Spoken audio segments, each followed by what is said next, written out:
عاد إذا وقت أدركنا ما قصر والربع. لا نسمع، لا نسمع. عندنا أنا أيضا دقيقتين.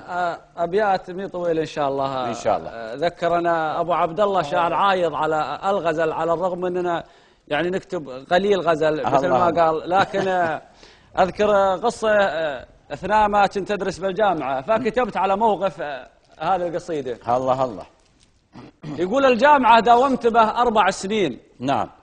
الجامعة داومت به 4 سنين، طبعا بعضهم بالغرور اتهموني تدري بدوي، صعب التعايش ولا لين ولا هو ضرور المجتمع يفهموني. أذكر عدد طلابنا كانوا 2000، شافوني ماني يمهم وتركوني، والنوب لحية زودت بلة الطين، المهم قاموا كلهم يكرهوني.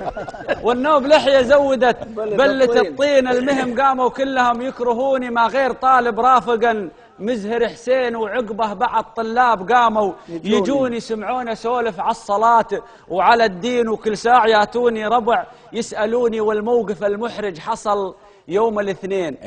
الموقف المحرج حصل يوم الاثنين، بنتين عند المكتبة ينطروني، وحدة بأدب قالت مطوع هلك وين؟ يعني هي تحرجت. الله. وحدة بأدب قالت مطوع هلك وين؟ قلت انت وش دخلك في شؤوني؟ قالت لي عفوا بس عندي كلامين، عمرك شفت في عصرنا يشبهوني؟ ترى انا لحد الان ما بحرت لانه ما يجوز. ما بحر. النظرة الأولى يقول لك حلال. عمرك شفت في عصرنا بس خاف يتكلم. عمرك شفت في عصرنا يشبهوني؟ الله يجيرك يوم بحرت به زين، الله يجيرك يوم بحرت به زين. وقفا عن الترميش ساعة عيوني وحاولت أبين ما تهز المزايين، لكن توضح من تعابير لوني والراية البيضة تظل الشياطين. بغيت أصد من الحياة وشجعوني.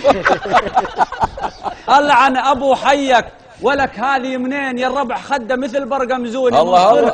من صرت ما شايف بنات السلاطين، لكن أقول بحسنها يعذروني.